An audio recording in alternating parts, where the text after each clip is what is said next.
Good morning. I'm Tom Homan. I'm the board of Czar President Trump.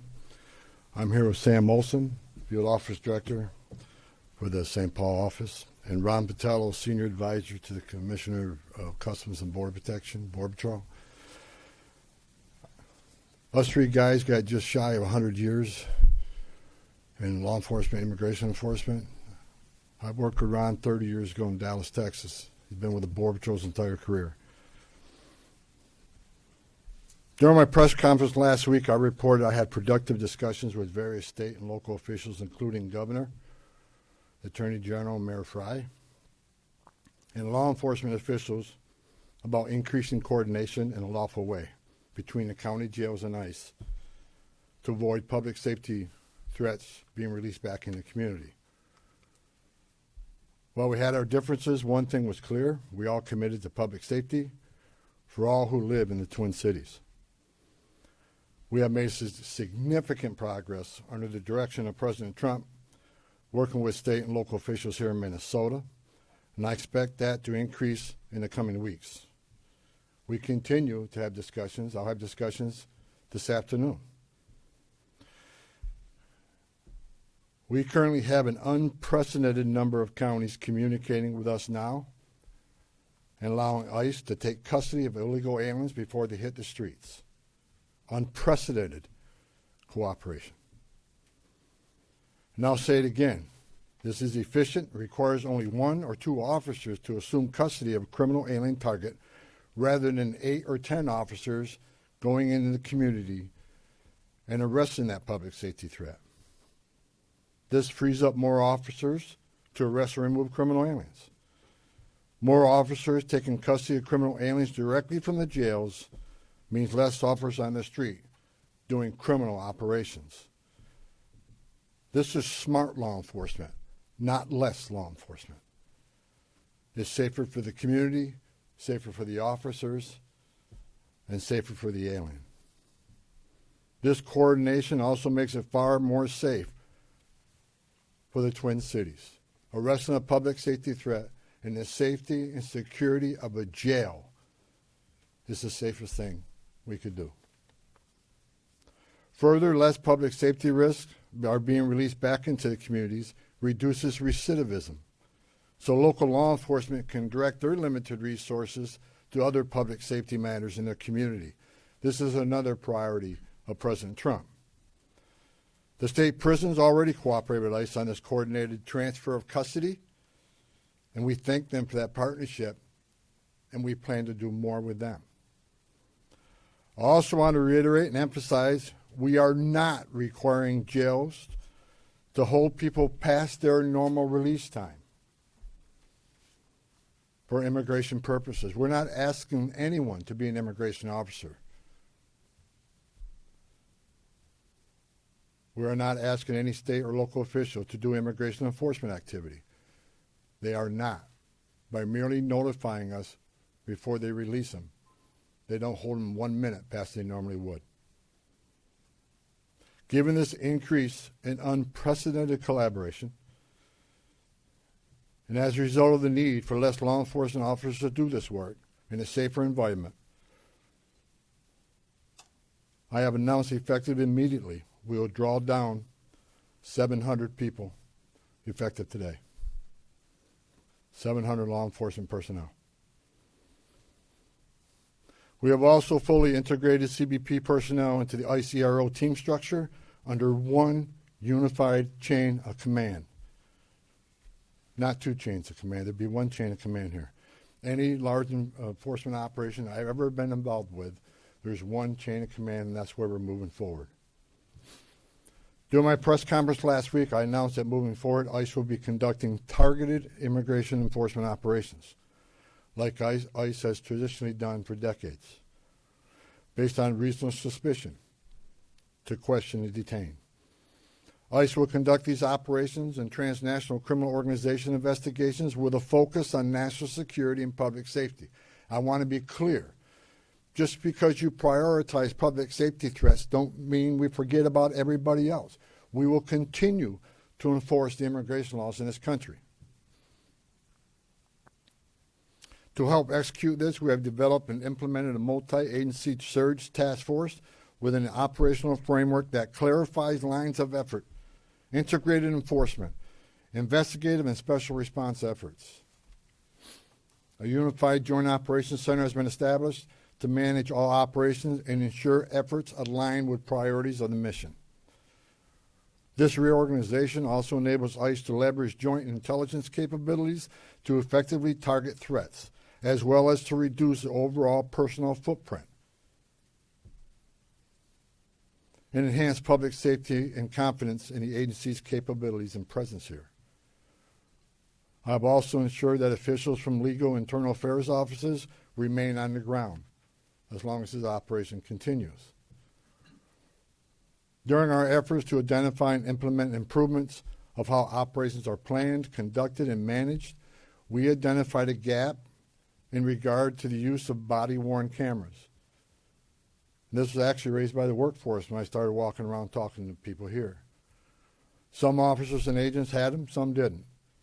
That inconsistency was unacceptable, so we moved immediately to prioritize full body cam deployment in the city. I discussed this with Secretary Noem a couple of days ago, and she made the decision to deploy them. The plan is to deploy them nationwide, but it's a priority for the city right now. There's actually $20 million in the spending bill to further fund the deployment of body cameras. The President's supportive of this decision because we have nothing to hide. We want to be fully transparent in what we do. The American people seek and deserve professional and trustworthy law enforcement, and I and the President expect that any misconduct will not be tolerated and will be swiftly addressed.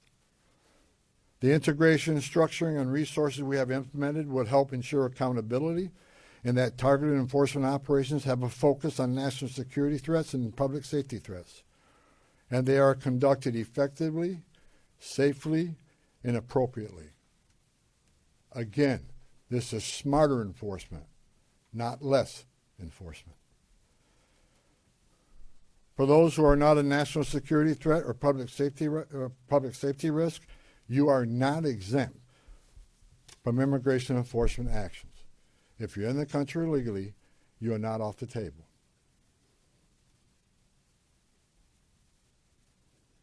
And let me be clear, President Trump fully intends to achieve mass deportations during this administration, and immigration enforcement actions will continue every day throughout this country.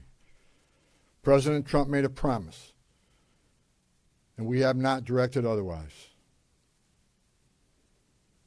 I heard rumors we have, untrue. Given that many public safety threats on our communities, many of which poured across the border during the Biden administration, it makes sense to prioritize public safety risk right now.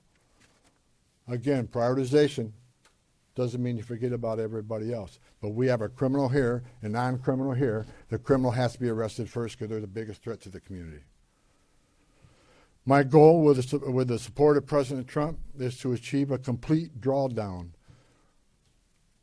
and end this surge as soon as we can. But that is largely contingent upon the end of the illegal and threatening activities against ICE and its federal partners that we're seeing in the community. We will not draw down on personnel providing security for our officers. I will not let our officers be put at risk. So we will not draw down on personnel providing security and responding to hostile incidents until we see a change in what's happening with the lawlessness of the impeding and interfering and assaulting of ICE and Border Patrol officers. It is against the law to forcibly assault, resist, oppose, impede, intimidate, and interfere with federal law enforcement, including ICE officers and Border Patrol agents. Doxing law enforcement to threaten them and their families because they're executing their sworn duties to enforce immigration law that Congress passed is unacceptable. And it's shameful and incomprehensible to me that this unlawful and threatening behavior is being tolerated by anyone. As far as what I saw yesterday with the roadblocks being set up, You're not going to stop ICE. You're not going to stop Border Patrol. The only thing you're doing is irritating your community and want to go get groceries or pick their children up or whatever. I talked to the chief of police, and he committed to taking swift action on those illegal roadblocks. They're illegal. We shouldn't tolerate them. Again, a complete drawdown is going to depend on the cooperation, continued cooperation of local and state law enforcement, and the decrease of the violence, the rhetoric, and the attacks against ICE and Border Patrol. The federal law enforcement personnel, ICE and CBP, and other partner agencies are patriots. And they've carried out their duties patriotically, with integrity, with professionalism, and compassion. I've said this many times. These men and women don't hang their heart on a hook when they come to work. President Trump and I strongly stand with them in the critical work they do to prevent harmful or otherwise dangerous people from entering or remaining in this country. As part of the surge operation here, numerous criminal aliens have already been arrested. We've arrested 14 people who had homicide convictions, 139 people with sex-related offenses, 28 gang members. Correct me, 139 assault convictions, 87 sex offenses, 28 gang members have been arrested, just to name a few. We're taking a lot of bad people off the street. Everybody should be grateful to that. Who in their right mind would want these dangerous criminals walking around their communities? Everyone has a constitutional right to peacefully protest. President Trump and I, we completely support that. At the same time, professional law enforcement officers should and need to be able to perform their sworn duties without being harassed, impeded, or assaulted. I want anyone to report instances of alleged misconduct or wrongdoing. There's a way to report that. The Trump administration is taking violations of 18 U.S.C. 111, which is assaulting, impeding, interfering. We're taking that seriously. If you violate the law, you will be federally prosecuted. In the past month, 158 people have been arrested for violation of 111. 85 cases have been already accepted for prosecutions. The rest remain pending. We've had 9 indictments of those who raided the church, and additional cases are being worked. Additionally, I've been saying this for almost a year now. Hateful, extreme rhetoric against ICE personnel is completely unacceptable. Please stop. I said back in March of this year, if the hateful rhetoric didn't stop, I was afraid there would be bloodshed. And there has been. President Trump and I, Secretary Noem, none of us want to see any bloodshed. It is no doubt encouraging and inciting certain people to violate the law, wanting to harm, and actually harm law enforcement and their families is unacceptable. I want to say I appreciate the discussions had with the governor, Mayor Fry, and the Attorney General. We've had frank, honest discussions. We don't agree on everything, but we do agree on the need for public safety. And we do agree that ICE has a role to enforce the immigration laws of this country. I would implore the governor and the AG and the mayor and other political officials to urge in the most strong and urgent way to ask for calm in the community and to end the resistance, the impediment, the interference, again, protest.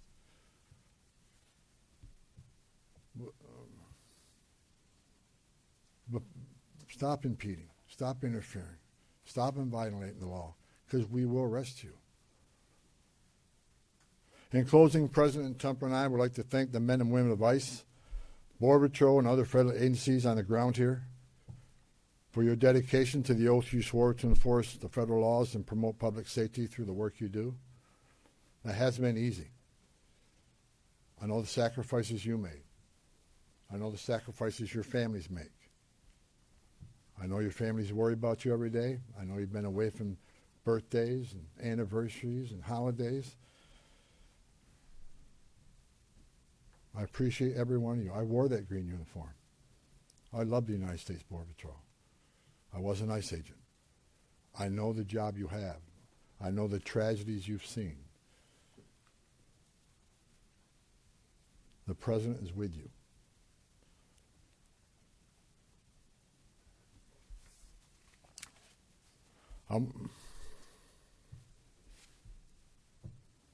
Again, I want to thank Governor Walz, Attorney General, and Mayor for the candid, insightful, productive discussions we had.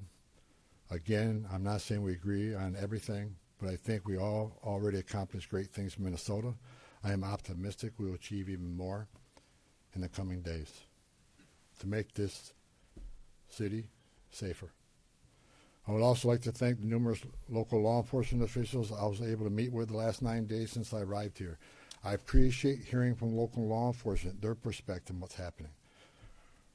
I appreciate the desire to enhance communications between their agencies and our agencies, and that communication has been vastly improved. I truly appreciate your commitment to respond to federal law enforcement in the time of need. Every chief I talked to, every one of them, promised to respond to any public safety issue when our officers out doing their sworn duty and people start crossing the line and they start impediment, interference. Every police chief has committed to doing their job and enforce public safety. We talked to a lot of sheriffs throughout the nation. We have unprecedented cooperation. I've yet to talk to a sheriff that said no. There's still more sheriffs we are in discussions with and talking to, but I have not word that heard no. I think they want to do the right things for the communities too. Lastly, I'd like to thank President Trump for his steadfast leadership and commitment to law enforcement, public safety, and prosperity. I've said this many times. I've worked for 6 presidents and 10 administrations. When it comes to public safety, border security, immigration enforcement, no one's done it better than President Trump. His success is unprecedented. Later on today, Secretary Noem is having a press conference on our southern border, the most secure border in the history of this nation, because of the leadership of President Trump and the men and women over there wearing a green uniform. Most secure border in the history of this country, which means less children are dying making that journey, less women and children are being sex trafficked, less fentanyl getting this country to kill our young people, less known suspected terrorists being released in this country. The most secure border in a lifetime gives us the strongest national security we've seen. You can't have strong national security without strong border security. I wish I could be at that press conference, but the president has called me here. I just had a small part in it. The reason we have the most secure border is because of President Trump's leadership and the men and women wearing the green uniform, which I once wore. I just reported, I was down there with Commissioner Scott, CBP Commissioner Scott, 2 weeks ago. We went through that border in boat, forward drive, and in the air. We toured the border in California, Texas, and Arizona. And I did not see one illegal alien. Think about that. The last 9 months, no one's been released from that border. The most secure border in history of this nation. So God bless the men and women of the Border Patrol. God bless President Trump for his leadership. And God bless the United States of America. And I'll take questions. You said that you're getting unprecedented cooperation. Where's that coming from?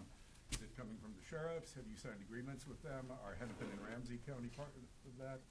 And the 700 officers leaving Minnesota, are they Customs and Border Patrol or ICE or? There's a mix, but that number's based on, number one, the cooperation again, rather than having whole teams out looking for a criminal alien was just released. Now we have one agent at that jail picking that person up.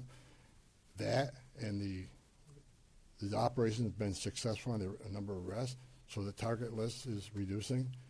So with the efficiencies of the jails, with the efficiencies of the prison system working with us, and the target list decreasing, we had a whole team looking at what makes sense without risking officer safety and the security teams, and that number is 700. Look, we want to get back to the original footprint, the Minnesota footprint of what ICE officers looked like before this operation, plus the additional hires through the big, beautiful bill. A lot of these people, we got agents here from LA, New York, and Portland. There's problems there too.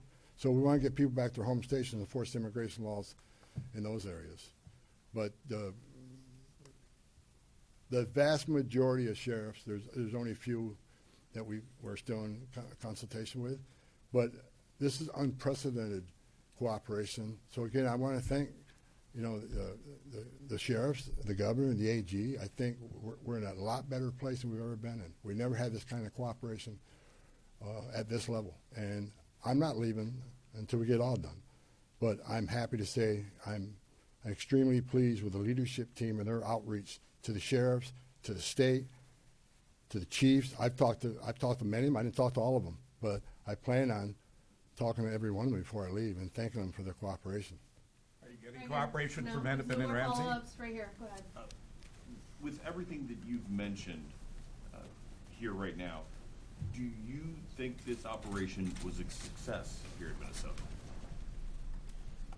Yeah, I think I just listed a bunch of people we took off the streets of the Twin Cities. So I think it was very effective as far as public safety goes. Was it a perfect operation? No. No.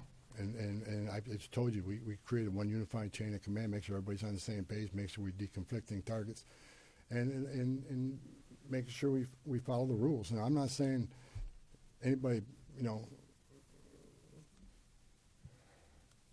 I don't think anybody purposely didn't do something they should have done. I'm saying that I brought a different set of eyes on this. I've done this for a long time. We made this operation more streamlined, and we established a unified chain of command, so everybody knows what everybody's doing. And not that it wasn't current before, but we approved upon that.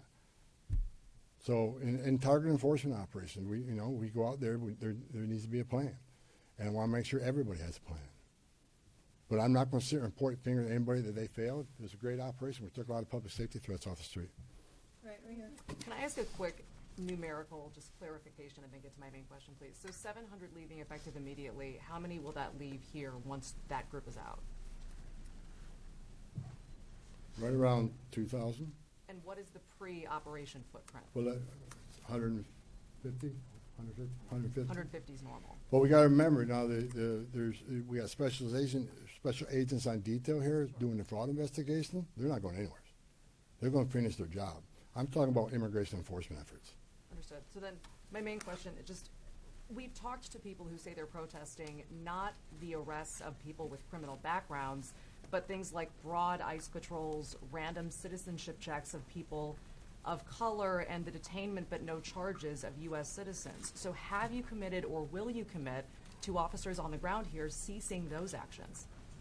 What I have made clear, we're doing targeted enforcement operation. When we leave this building, we know who we're looking for, where we're most likely to find them, what their immigration record is, what their criminal record is. But as we continue to be forced in the communities, when we go to arrest that criminal target, if we find an illegal alien there, they're coming. We're not going to turn a blind eye to illegal immigration. That's why this partnership and this coordination is so important. We'd much rather work in the safety and security of jail. Look, I go to bed every night wondering if every one of our officers go home safely. I also am concerned that every person we're looking for is taken into custody safely. The best way to do that is to have a target enforcement operation and well-planned operation. That's the way we've done it for decades.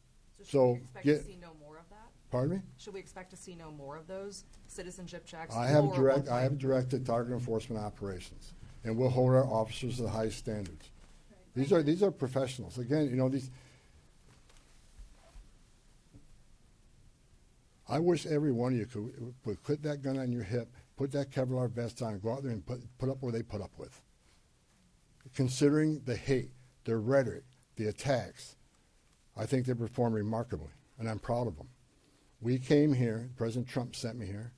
I didn't ask to come here. President Trump sent me here to help de-escalate what was going on. We're not surrendering our mission. We're not walking away from our mission. We're just making this more effective and more smart. This is smart law enforcement. Smart law enforcement makes it safer. Right. Realistically, how much work is there left to do here? And with this unprecedented cooperation, how long could this take, best case scenario in your eyes, to get the job done? Look, I said it. We want to get out. We want to get back to the normal operational footprint here. But that depends on the people out there putting up illegal roadblocks. That depends on people that want to intimidate and interfere and put hands on ICE officers. Tone down the rhetoric. Stop violating the law and impeding and interfering with us, and they'll draw down quicker. I still got more discussions to have with some local law enforcement officers looking for their cooperation. The more cooperation we get, the less rhetoric and hate we see, and the less attacks means we can draw down even more quicker. So, a lot of this has to do with assistance from the community. We want to get these men and women home. They got a job to do at home, and I think we come a long ways. I'm actually, yesterday afternoon I was sitting down with my chief of staff. I'm actually amazed at the cooperation and agreements we already talked about, and the willingness to work with us.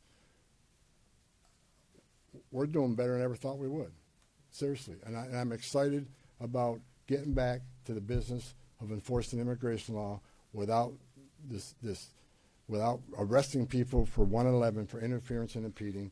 We just want to do what we've done for 30 years, 40. I've done it for 40 years. We want to get back to doing the job, and that's what we plan on doing. And we're not. I want to keep this because I keep hearing it and hearing it and hearing it. We're not surrendering the president's mission on a mass deportation operation. If you're in the country illegally, if we find you, we'll deport you. But this is about target enforcement operation, and that's what we're going to be doing. Last question, go ahead. You've been talking about these filter blockades. People, just regular people, protesters are checking IDs, they're running people's plates, and they're not letting people who they think are ICE agents through. But we've seen Minneapolis Police Department roll by and ask these protesters, are they doing okay, and they let these things stay up for extended periods of time. What do you make of MPD's lack of action on this matter? When I was away to wear the roadblocks yesterday, I called the chief of police, and he went and disbanded them after I got off the phone with him. He has promised to take enforcement action. It's illegal. You can't do that. And again, a message to those folks, what are you doing? You really think you're going to stop an ICE and CBP from doing the job? It's a joke. Only people you're hurting is your own community who wants to go and get groceries, pick up the dry cleaning, or go to work, whatever. You're just hindering them. Stop. Stop. No I more just have a questions. quick clarification on the body No more cameras. questions, guys. Just a Thank clarification. you. Mr. Homan, could you just talk about the targeted list? How big is Asking that Manning Jails to list? report those only admitted